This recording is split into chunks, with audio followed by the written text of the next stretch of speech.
Now at 9, the Carthage City Council discusses the possible censure of one of its members. Plus, how the recent frigid temperatures are impacting area trash services. And Joplin residents take part in a roundtable discussion about advocating for the arts community. The 4 states' most watched news starts now.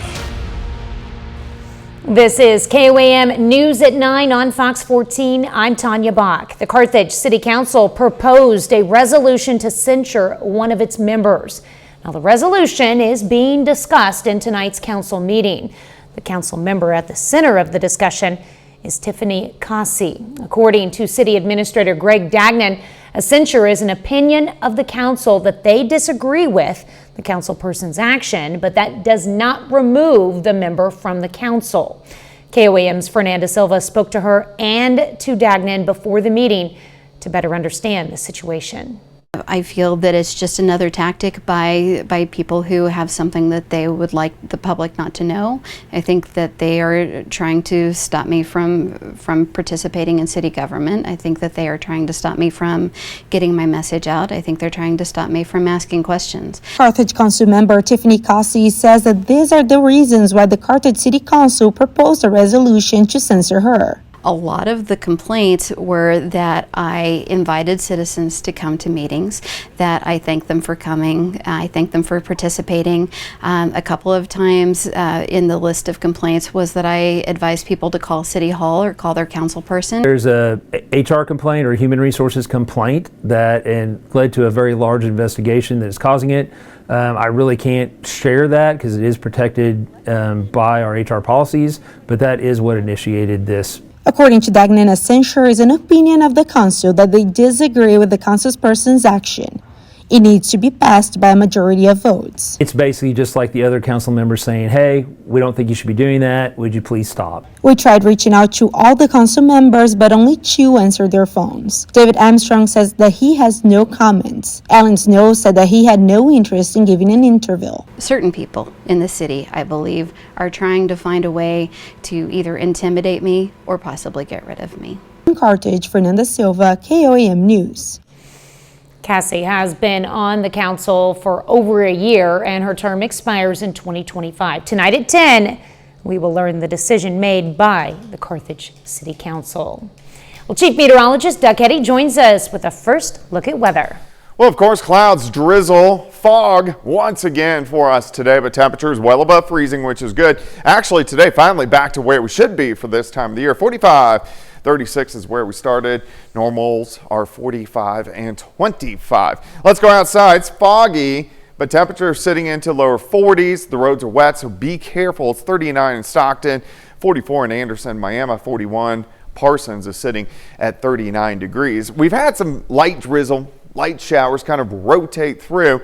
A little bigger batch, not much bigger, just to the north of Oklahoma City. That will affect us later on tonight. So again, light showers push through tonight. We're going to have drizzle. We're going to have fog. We have a fog advisory in effect through the morning hours for us tomorrow. So pretty much status quo as we go through the next couple days. Rain chances the rest of the week. We'll look at that here in just a bit. All right, thanks, Doug. People in a number of area communities have been dealing with delays in their trash service caused by the recent wintry weather. That includes some customers in Miami, Oklahoma. The trash service there says while situations like the weather and holidays can throw off the service schedule, they recommend customers stick to their regular routine. Have their carts out on time. That is the big thing all the time. If they have them out, when we come by, so we don't have to try to make another trip back if their trash is missed. Yesterday with the ice, we didn't run residential route. We pushed it back a day, but it will be picked up this week. It'll just be 1 day behind. Trash companies in a number of area communities have dealt with schedule changes because of a combination of factors in recent weeks. First the holidays, and then bitter cold, then snow and ice. Well, Cassville, Missouri man faces felony charges for a scam in which he allegedly impersonated a law officer. Investigators say 37-year-old Jared Archer contacted a Cherokee County, Kansas resident by phone, claiming the resident's coworker was in custody and that the resident needed to send a bond payment. Authorities arrested Archer in Ottawa County, Oklahoma. Firefighters battle an afternoon structure fire in Coffeyville, Kansas. Upon arrival, responders witnessed heavy fire conditions from multiple sides of the building. Crews managed to extinguish the fire but remained on the scene for an additional 2 hours. One occupant was transported to the hospital in serious condition. The other occupant was uninjured. The cause of the fire is under investigation. Miami, Oklahoma residents today were able to give their input on the future economic development of the area. The Miami Area Economic Development Service today held a public forum to discuss an action plan for Ottawa County. Residents learned about research done in the area to give their thoughts on what's best for the region. A lot of things that we need to work on. We know that we have a housing problem here in our community. We need more jobs. We need some workforce development issues addressed.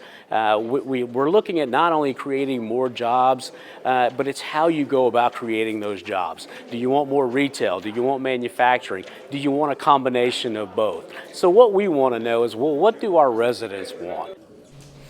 Some of the topics discussed include acquiring more land for industrial expansion and job growth. Art leaders in Joplin came together today to discuss strategies to advocate for the arts in our area. KOAM's Anthony Saviello has more. The old saying goes, art imitates life. The key to a good art project, just take the first step.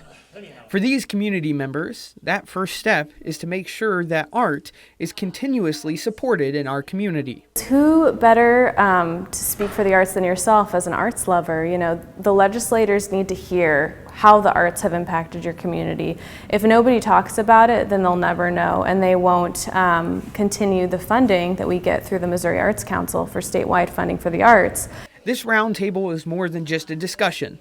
It's a necessary step to advocate to Missouri state legislators. We receive Missouri Arts Council grants each year, and we really count on that for our operational support. And so it makes a lot of sense for us to help Missouri Citizens for the Arts and advocate on the Missouri Arts Council's behalf to the legislature. From art galleries to theater productions, these leaders make it their priority to see that art in Missouri gets the recognition it deserves. So there's a lot of event-related spending when it comes to the arts. So let's just take, for example, going to the theater. Well, maybe before you actually purchase your ticket, you decide, oh, I want to look really nice. I want to buy this specific outfit to go to the theater. So you are spending money at a local boutique, finding a dress. Then you have some kids. You got to find some childcare for the kids, and you got to, pay a babysitter. Though there might not be any singing and dancing happening right now, the first step to securing support is being taken. Reporting in Joplin, Anthony Saviello, KOAM News. Missouri Arts Advocacy Week is February 5th through the 9th. During that time, arts representatives will make a journey to Jefferson City to speak face-to-face with state legislators. Well, after biking across Kansas last year, Pitt State's president has a new idea to fundraise for the school this year. Dan Shipp today announced plans to golf across the 4 states. It's an attempt to raise $3 million for scholarships for student athletes. From May 13th through May 24th, Shipp will golf at 8 courses throughout Kansas, Missouri, Oklahoma, and Arkansas. Spend time connecting with different communities that we missed maybe on the bike trip last year, and raise dollars for student athlete scholarships. So if you think about it, all this work is focused on bringing more dollars to support our students. All of the money raised during the trip will support the school's Silverback Fund. Coming up, staying on the wagon for a healthy 2024. If you're already abandoning your New Year's resolutions, you may not be alone. I'm Jackie Ibanez with a look at how you can keep your health goals from going off track. That's all straight ahead. We're now several weeks into the new year, so how are your resolutions going? Well, if you're finding it hard to stay motivated to stick to your goals, you're not alone. But for those with fitness and health on the mind, dietary experts discuss ways you can improve your snacking and workout habits to help keep you from derailing your goals in 2024. Fox News correspondent Jackie Ibanez takes a closer look. With the new year going strong, many people are pushing ahead with their resolutions. But according to data from The Ohio State University, roughly 43% of Americans will give up on their 2024 goals by the end of January. But if your resolution is to improve your health, there's ways you can upgrade your workout and snacking habits to help prevent your goals from going off course. Research from The Ohio State University reveals snacks make up roughly a quarter of the average American's daily calories, practically the amount we should be getting from one meal. A lot of times we eat snacks just to curb a craving and not really to help us meet our total dietary goals. Nutritional experts say most of the snacks people eat are high in carbs, sugars, and fats, and don't contain a lot of proteins, fruits, and vegetables. We've taken snacks and we've consumed them a little bit more like random eating occasions. While choosing healthier snacks is important, dietary expert Chris Taylor says it's even more critical to use snacks to help you meet your nutritional needs, especially if you're also looking to boost your energy to meet your workout goals. So if you have eaten a late dinner and then you've slept to get up to exercise in the morning, snacks can become one of those ways to help you kind of fill up the tank so that you're not going out. Helps prevent injury and helps improve your performance. And when it comes to working out, the CDC recommends adults get at least 2.5 hours of moderate physical activity every week. Jackie Ibanez, Fox News. Well, people with obesity who improve their social isolation lower their risk of early death. A study in JAMA Network Open shows people are up to 36% less likely to die from obesity-related causes after increasing their social interaction. Now, researchers say socializing was more important than other factors like physical activity and diet. Just 1 to 3 energy drinks a month are linked to poor sleep and insomnia among college students. Plus, symptoms get worse with greater consumption. Researchers in Norway calculated those who drank one every day sleep around half an hour less than those who never drank them or have one on occasion. Doug is next with a complete look at the forecast. And later, the Oklahoma City Thunder look to take over the top spot in the Western Conference. Our very own John Dales is there as they take on the Portland Trail Blazers. Well, of course, another drizzly, foggy day for us today, but temperatures well above freezing, so we didn't have to worry about any ice like we had yesterday morning. But it's wet outside, it's foggy outside. Nice shot of our Cornell Arts and Entertainment Complex. Of course, we're looking at downtown Joplin. All right, the fog. We have patchy fog. Look at the visibility. Southeastern Kansas, about a quarter of a mile or less. It gets a little better, not much, northeastern Oklahoma, and then it's come up a little bit on the Missouri side, but these are going to stay low pretty much all night long. In fact, lower a little bit, those visibilities, by the time we get to morning. I think majority of us are going to be a quarter of a mile or less. So that's why we have a dense fog advisory in effect across the region for us tonight. All right, some very light little showers rotating through southeastern Kansas. Most of us just clouds and drizzle.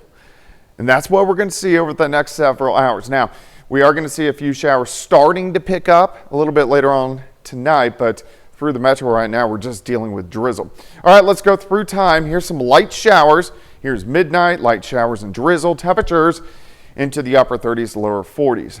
Light showers, drizzle continue through the morning hours. Here's 3 a.m.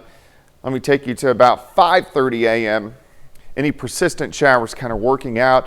And mainly by morning, we're just looking at fog and a drizzle across the region. Rainfall tonight, it's not going to be much with the very light showers and drizzle, maybe 1/10 of an inch or so as we go through about the next 36 hours. Temperatures are mainly right now sitting upper 30s to lower 40s. And if we look outside, here's 7th, here's range line. Actually, this is 20th in range line. 42 visibility is at 1 mile and has been dropping and will continue to as we go through again the next couple hours. All right, so there's a little batch of rain just west of Oklahoma City. That will affect us later on tonight. Another weak wave, which will affect us tomorrow night into Thursday morning. Stronger system right off the coast of the Pacific Northwest. That will affect us late Friday into Saturday. So the bottom line is we have plenty of chances for rain. Again, the drizzle, the fog tonight, Let's go to about the noon hour and I'll stop. Mid to upper 40s, cloudy, a little bit of drizzle. Mainly just cloudy tomorrow afternoon. Highs near 50, 48 to about 50. Tomorrow night, we get a few spotty, light little showers and drizzle that try to pop up again late tomorrow night, especially into Thursday morning, then Thursday afternoon. Mostly cloudy again. High temperatures in about that 48 to 50 degree range. Day planner for you tomorrow. The fog in the morning, 42 at 9, 47 by 1, 48 by 5 p.m. And as we go down the road, 51 Thursday, 55 on Friday. A little bit cooler for the weekend, rain on Saturday, but we dry out as we head into Sunday.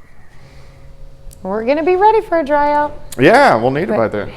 These temperatures are just, the fog is ridiculous. Yeah, it's really thick. Just be safe out there. Be careful. All right, thanks, Doug. Well, coming up, we'll learn what happens to all those items that get returned to the store. You'll soon have another franchise restaurant option in Joplin. Wingstop is preparing to open at 1421 Rangeline and is now taking applications for management positions. You can find more information at KOAMnewsnow.com. The Federal Trade Commission ruled against TurboTax. The agency found parent company Intuit deceived customers by advertising its tax services as free. Problem is, those tax services end up not being free for many users, like those who must file 1099 forms. The FTC ordered Intuit to either stop advertising as free or make its services free for all customers. Intuit blasted the appeals process, saying the commission serves as accuser, judge, and jury. A return gift doesn't just go back on the store shelf. Fox Business Network's Jerry Willis hit retail's biggest show and found out what happens to the items we don't want. Lots of people were shopping in 2023, but they weren't keeping everything. $743 billion in merchandise was returned in 2023, according to the National Retail Federation and APRIS. So what happens to all that stuff? That's where GoTRG comes in. So we deal with about 40 million returns a year, which is a huge number. Individual items, everything from computers to phone cases to clothing to furniture. So everything in between. $150 billion goes into handling returns from a supply chain perspective, everything from transportation to touch. You're also sort of saving the planet because a lot of this stuff normally would go into landfills. How much do you think you're keeping away from those landfills? So it's a tremendous amount. It's 50 million tons of product. What happens when a customer returns an item? There is a disposition check, meaning that we run a specialty algorithm that has machine learning and a lot of data science behind it that says, is it worth touching this item in the first place? If we deem the item worth touching, meaning that there's enough of a margin left over, we're going to do something with it. The something that we do with it means that we're going to recover the highest possible margin. The last place we want to see it is destroyed, recycled, or in a landfill, making sure that product ends back on that shelf so the retailer and the vendor can see a second life for that item is the goal of the company. Literally solving returns. It's the conclusion of it. A second life, a second shelf, as we call it. Next time you make a return, think of the journey that product is about to make. In New York, Jerry Willis, Fox Business. Well, are self-checkouts a self-inflicted headache for retailers? According to a new study, customer loyalty is on a downward trend, partly because people do not want to ring up their own items. Drexel University researchers say a so-called regular checkout, the kind with an employee, makes consumers more likely to return.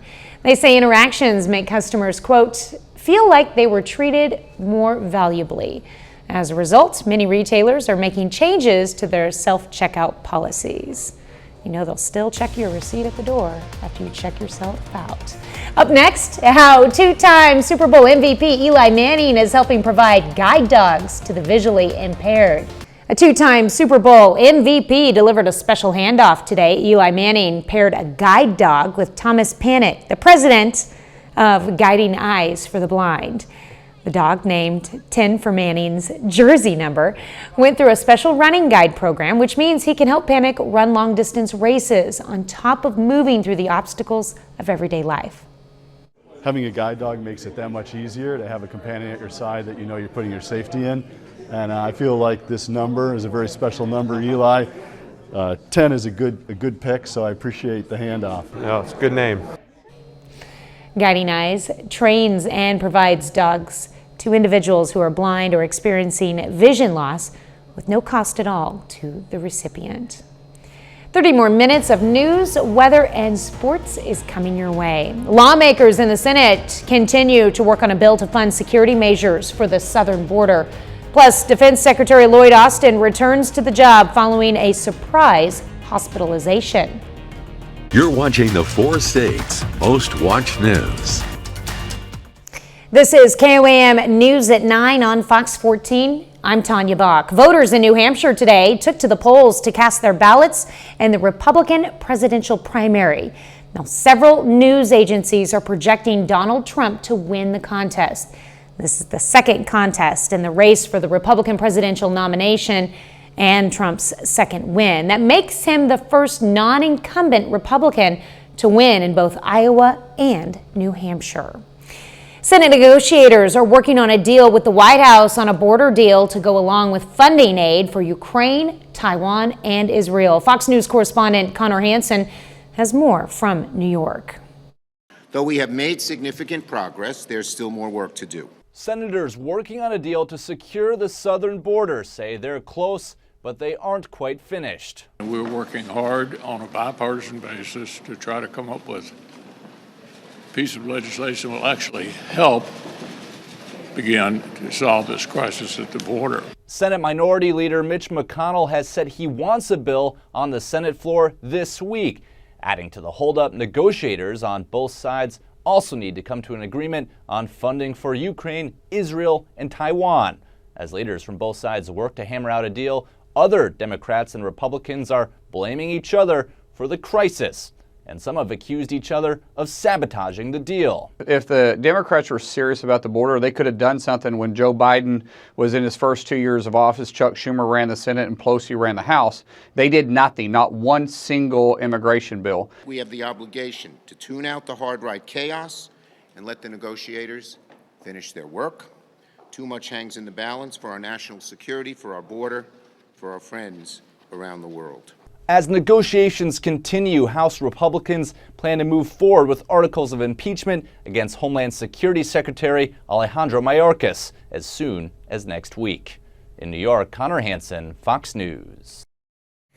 Well, the manhunt for a suspect wanted for killing 8 people in Illinois is over. The 8 victims were found shot and killed in 3 locations in the Chicago area over the weekend. The suspect, Romeo Nance, then led authorities on a manhunt across state lines. Authorities say Nance took his own life after engaging in a standoff with U.S. Marshals in a town near San Antonio, Texas. Defense Secretary Lloyd Austin is back on the job, making public remarks for the first time since his mysterious 2-week hospital stay. Fox News correspondent Alexandria Hoff has more from Washington. I am more determined than ever to work with our allies and partners. Defense Secretary Lloyd Austin giving brief remarks virtually to the Ukraine Defense Contact Group. It's the first time hearing from him since we learned about his 2-week stay at Walter Reed Hospital. He's been absent from the Pentagon for over a month now. But that's not stopping the military from responding to Houthi attacks in the Red Sea. The U.S. and U.K. leading a new round of airstrikes on Monday. But these were smaller in scale than what we saw 2 weeks ago. There were 8 locations in total, and the Pentagon says if there were any Houthi deaths, they expect the number to be low. The militants vowing to keep up their attacks on shipping until the fighting ends in Gaza. Our armed forces assure that they will continue to prevent the navigation of ships heading to the ports of occupied Palestine till they stop the aggression. Central Command says these attacks are degrading the Houthi rebel launch sites, and this was the first airstrike on this specific type of underground storage facility. But the White House admits the airstrikes aren't stopping the Red Sea attacks. And now lawmakers in Capitol Hill want to know more about the long-term plan for ending the Houthi threat. Thus far, it's not been a deterrent, and I have a lot of questions about what's the strategy, and I'm hoping to get answers to that question soon. The Pentagon says it's selecting targets carefully so it doesn't expand the conflict. And right now, only sites directly linked to the Red Sea attacks are being hit. In Washington, Alexandria Hoff, Fox News. A little bit later, area students put their skills to the test in an FBLA competition at Pitt State. Well, of course, a drizzly, foggy day for us today, and that's what we're getting outside tonight, and that's what we're going to have as we go into Wednesday as well. But a nice shot of our Cornell Arts and Entertainment Complex looking northeast toward downtown. Looks kind of nasty out there, and with the fog, of course, visibilities are going to be lower tonight. Plus, on top of that, the roads are wet, so be careful if you are going to be out throughout the overnight hours. All right, visibility is very low southeastern Kansas. Get a little better in Oklahoma. A little bit better on the Missouri side, but we're just going to go through waves of visibility going really low and then upping a little bit. But overall, on average, most of us are going to be a half mile or less all night long into the morning hours. So again, be very careful across the region. We do have a dense fog advisory for tonight. Some light showers on the Kansas side into northeastern parts of Oklahoma. But really overall, it looks okay. These little light rain showers are very light out across southeastern Kansas. We're going to have light rain showers, fog sticking around tonight into the morning hours. The more persistent rain will start to lift north by the time you wake up in the morning, but we're left with the drizzle and the fog lasting all morning long. Now, temperatures well above freezing, so we don't have to worry about any frozen precip. Now, we'll get another little band of rain tomorrow night, so rainfall tonight, tomorrow night. Very light, mainly drizzle, under 1/10 of an inch in a lot of areas. So it's not going to be heavy rain by any means. And it's not going to be ice because our temps, upper 30s to lower 40s is where we sit right now. But it is foggy out there. We're looking at 20th and range line sitting at 42 degrees. And this is our third band we've had in the past 36 hours. Here's the band of light showers heading toward us. Here's going to be our fourth band as we get into late Wednesday into Thursday morning. Fifth band, bigger storm system, which will affect us as we head into the weekend. So tonight again, drizzle, fog, light showers. Let's go all the way to the noon hour. Fog's going to be lifting, upper 40s, cloudy skies into the afternoon. 48 in Nevada, 52 in Anderson, 48 in Miami. Tomorrow night, light scattered showers and drizzle again across the region, especially late tomorrow night into Thursday morning. Then Thursday afternoon is just mostly cloudy skies, high temps 48 to about 50. Day planner for you tomorrow, 40 fog in the morning, 47 at 1, 48 by 5 p.m. Let's go to that next wave as we head toward the weekend. This is going to be a bigger system. So clouds increase Friday. Rain starts to increase late Friday. Here's 4 p.m. on Friday. And then just periods of rain. Friday night into Saturday morning. Rain continues most of the day Saturday and rotates out and we dry out by the time Sunday rolls around.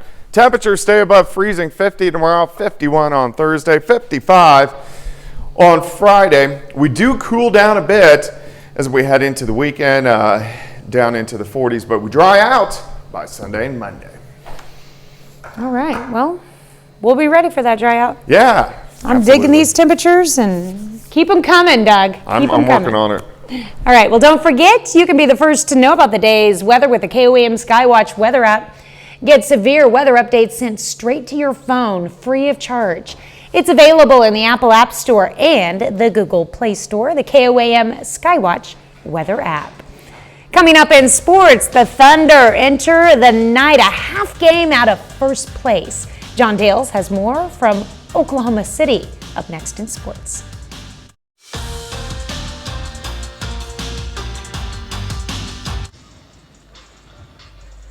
Hey, and welcome to the KOAM Center in Oklahoma City, where I'm John Dales. We told you that the Thunder are coming to the four states. Tonight, we pay them a visit in the final Oklahoma City Thunder home game before we begin to air their games on our stations starting this Friday at 7 as they take on the Pelicans. But first, the Thunder have a chance tonight to be in first place in the Western Conference by the end of the night.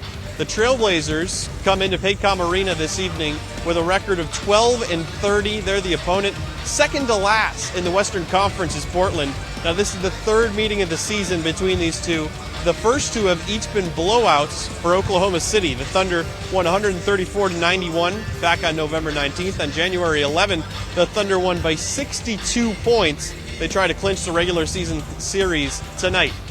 So as the Thunder have a chance to move into first place, if you're not a huge NBA fan, not a huge basketball fan, no better time than right now to begin. You don't have to worry about paying extra to get access to TV broadcasts. The Thunder are excited to be bringing their brand of basketball to a new audience in the 4 states.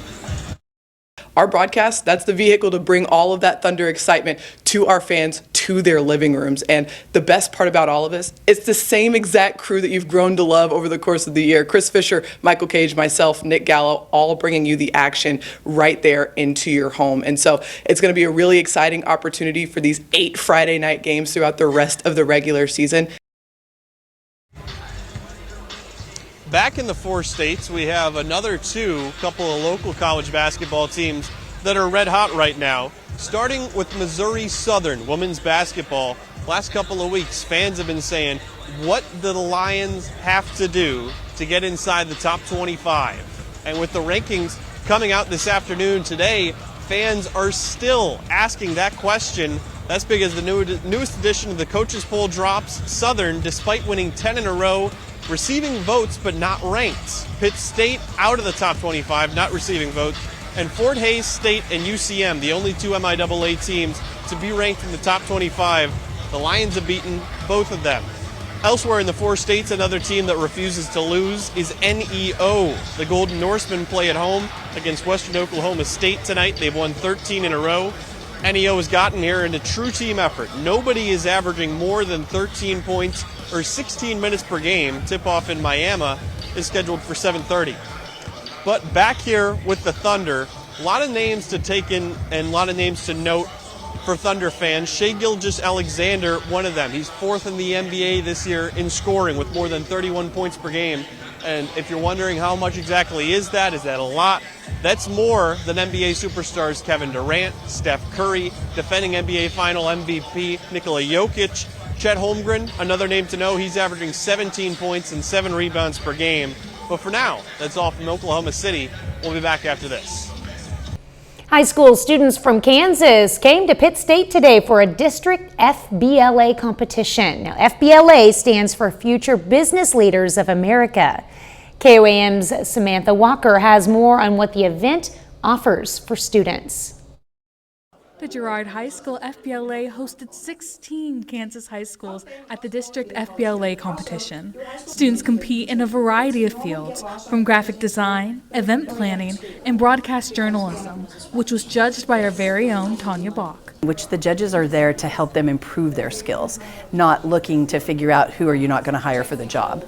I think that it's so important to develop these qualities early on in life, and I think that it will help prepare myself for the future. When not competing, students were able to sit in on different seminars hosted by Kansas Works, a local workforce organization. We feel like that we want to help them get as prepared as we can for the adult world. Transitioning out from high school into the real world can be kind of scary, and so to have that guidance and to help. Students at the event say it is a great way to learn more about the workforce.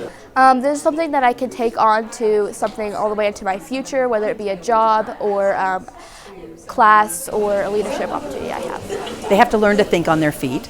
Everybody who's competing today is improving their presentation skills.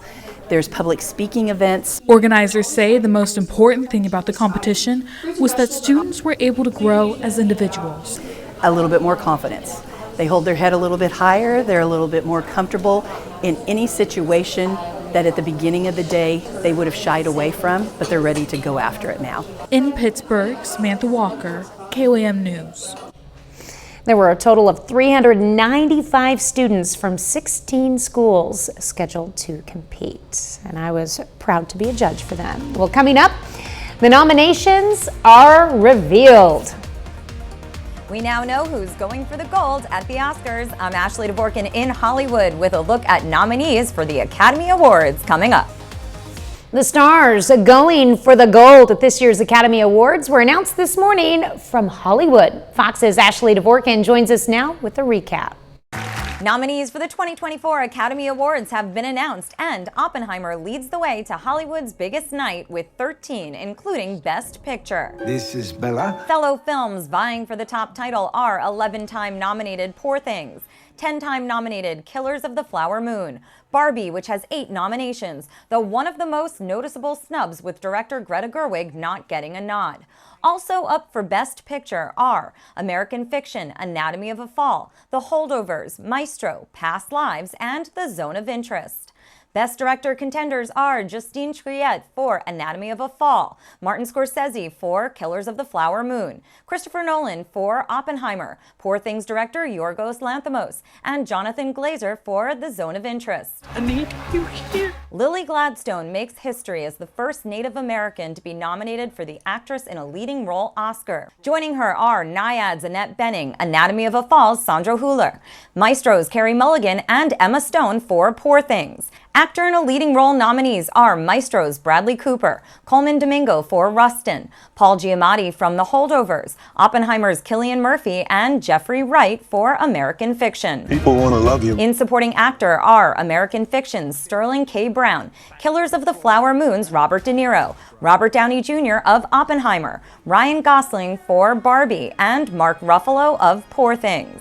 Actress in a supporting role nods go to Oppenheimer's Emily Blunt, Danielle Brooks for The Color Purple, Barbie's America Ferrera, Naiad's Jodie Foster, and Davine Joy Randolph from The Holdovers. The 96th Oscars air March 10th, hosted by Jimmy Kimmel, this year starting an hour earlier. In Hollywood, Ashley Dvorkin, Fox News.